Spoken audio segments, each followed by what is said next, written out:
Hello everybody. Today in this video we are going to study about the determinate structure and indeterminate structure. So basically you can see here in very first step we have to understand what is the determinate structure and what is indeterminate structure.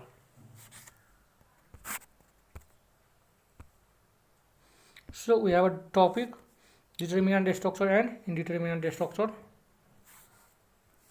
And if we can see with the help of differentiate between the determinate and indeterminate, then we can easily understand about the determinacy and indeterminacy of a structure.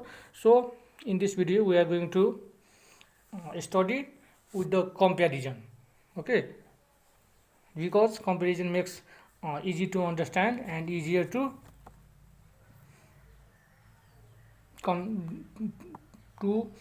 understand different concept related to the determinant structure and indeterminate structure. So in very first number you can see here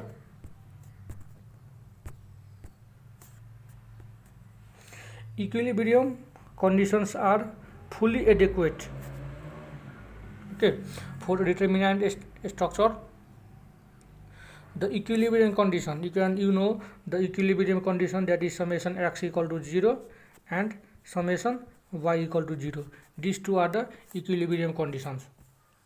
It means the sum of all the forces around x-axis equal to 0, and it means the sum of all the forces around y-axis equal to 0. Okay, maybe positive on y-axis or maybe negative on y-axis, or simply maybe positive in x-axis and maybe positive in the y-axis. You can say positive or negative both according to your choice. We will do some example, you can see there. Okay, so in this video let's see some other differences.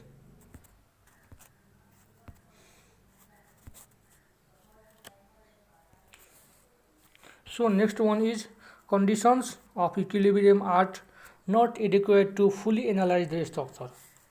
So as I already said, determinant structure can be analyzed just by using the basic equilibrium equations, that is summation x equal to 0 and summation y equal to 0.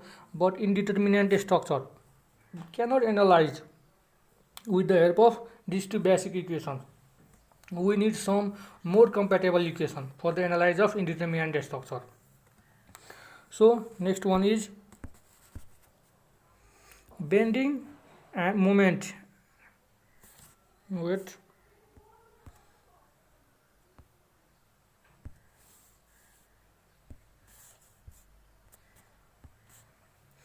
Bending moment and shear force at any section is independent of the material of the properties of the structure.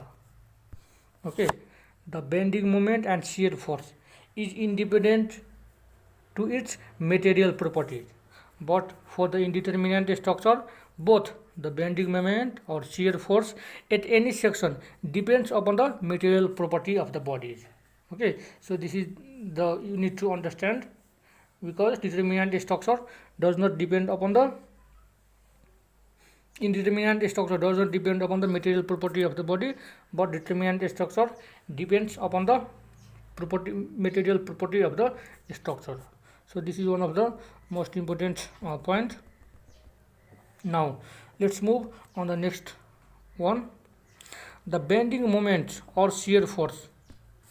Look here, the bending moment or shear force at any sections does not depend upon the cross section area or the moment of inertia in determinate structure, but in indeterminate structure the bending moment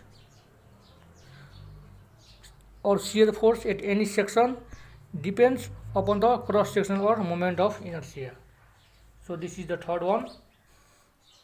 And in the fourth number you can see temperature does not causes any various stresses, okay, in determinate structure, but in indeterminate structure you can see here temperature variations causes the stresses, but in determinate structure we already seen the temperature variation does not causes any stresses. but in indeterminate structure the temperature variation causes the stresses. So next one is stresses are caused due to lack of heat.